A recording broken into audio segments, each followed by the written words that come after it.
болашақ түлектері ел басқарудың біздің компаниялардың ішіндегі алдыңғы шепте тұр деп айта аламын. Сіздердің білімдеріңіз шынайы біздің жетістігіміздің біреуіне айналды. Қазақта не ексең, соны орасың деген сөз бар. Біз сіздерді болашақ үшін ектік.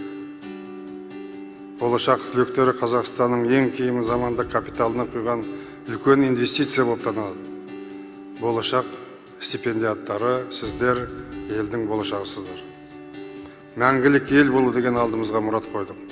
Сол жолда жұмыс істейтін сіздер боласыздар.